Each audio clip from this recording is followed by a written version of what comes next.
Hola, soy Claudia Ramírez Rentería y voy a presentarles la epidemiología y clasificación de los tumores hipofisarios. Para los endocrinólogos, la hipófisis es la pequeña gran glándula maestra.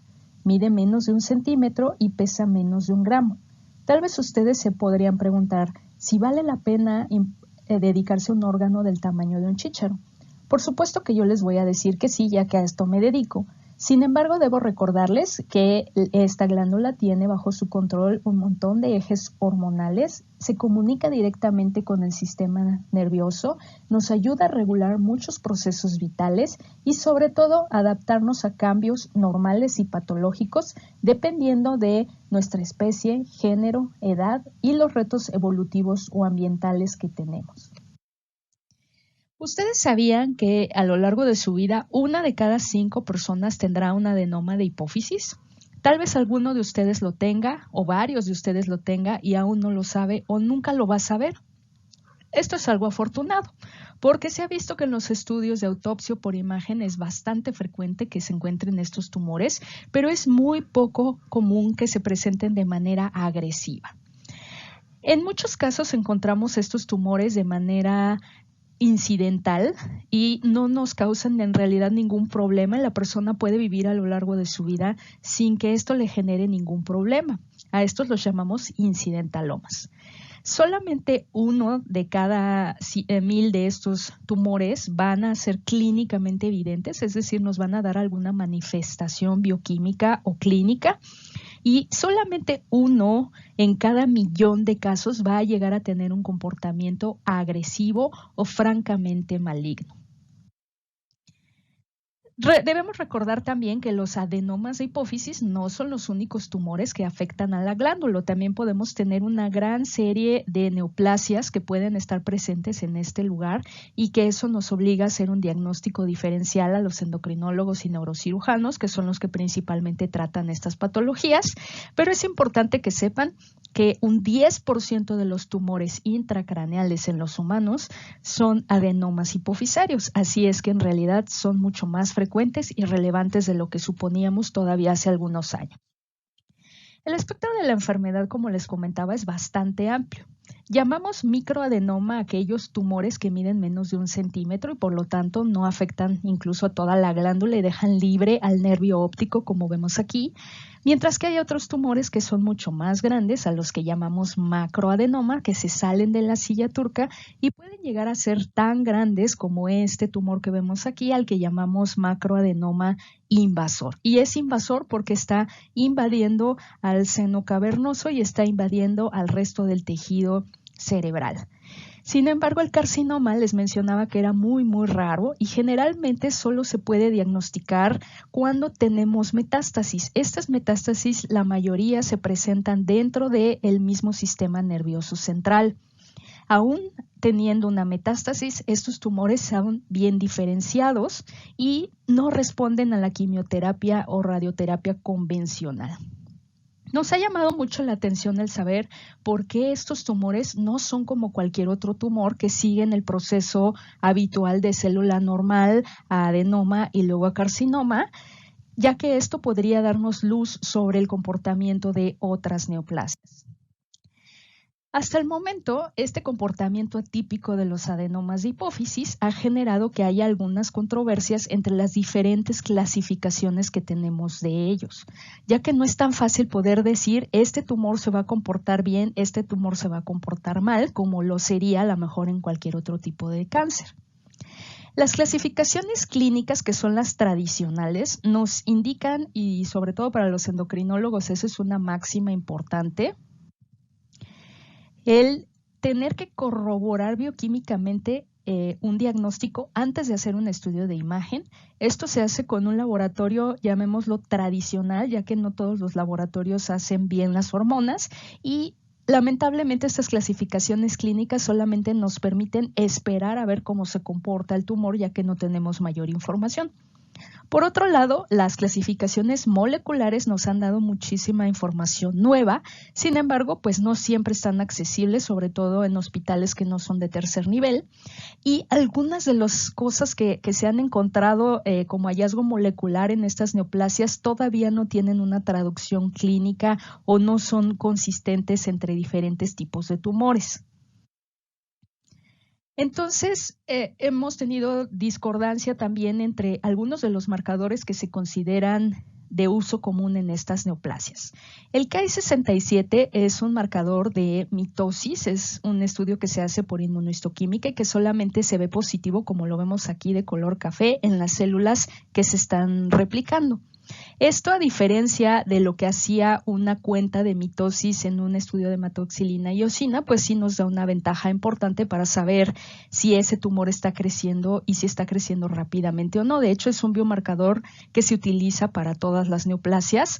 Sin embargo, lo que se ha visto es que en las neoplasias endocrinas, y eso incluye hasta el cáncer de tiroides y las neoplasias neuroendocrinas en otros sitios, el Ki-67 suele ser muy bajo.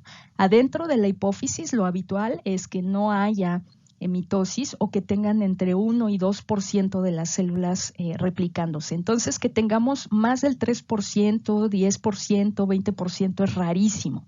Y, por ejemplo, en una neoplasia verdaderamente maligna, tenemos más del 80-90% de Ki-67. Y lo que se ha visto en las neoplasias endocrinas es que incluso teniendo un Ki-67 relativamente bajo, puede existir metástasis. Entonces, un carcinoma de hipófisis se puede presentar con un Ki-67 de 5%, 10%, 20%. En algún momento se llegó a hacer una propuesta de clasificar a estos tumores, entonces a los que no son totalmente tranquilos, pero que tampoco podemos saber si va a ser cáncer o no, como tumores atípicos. Entonces, los criterios eran tener células atípicas con mitosis elevada, sin embargo, no existía un criterio para decir cuánto es elevado. Con el Ki-67, ya que es más fácil, se indicaba tener 3% más y tener este marcador P53, que también es un marcador de malignidad en otras neoplasias, positivo. El problema de esta propuesta es que los tumores atípicos representaban entre el 2.7 y 15% de los tumores, o sea, un rango bastante amplio de tumores a los que tal vez se les tendría que dar un tratamiento más agresivo. ¿Y qué sucedía también? Que algunos carcinomas no iban a cumplir todos los criterios. En este caso tenemos la imagen de 3 carcinomas de hipófisis, en donde aquí vemos una sola célula con P53, una célula con P53 y otra que de plano no la tendría. Entonces, a pesar de que su Ki-67 o sus mitosis son un montón y claramente se ve que las células no son normales, pues este carcinoma no sería considerado tumor atípico y probablemente no se le hubiera dado el seguimiento que corresponde. Entonces, en el 2017 también se creó otra propuesta en donde se incluyeron a los adenomas de hipófisis y los carcinomas en una clasificación que es PIT-NETs, o sea, tumores neuroendocrinos de la hipófisis. Esta propuesta viene de tratar de unificar con todos los criterios de la OMS y el CIE 11, que en teoría el CIE 11 va a entrar en vigor a partir de enero del 2022 y trata de que todos los tumores entren dentro de una sola clasificación.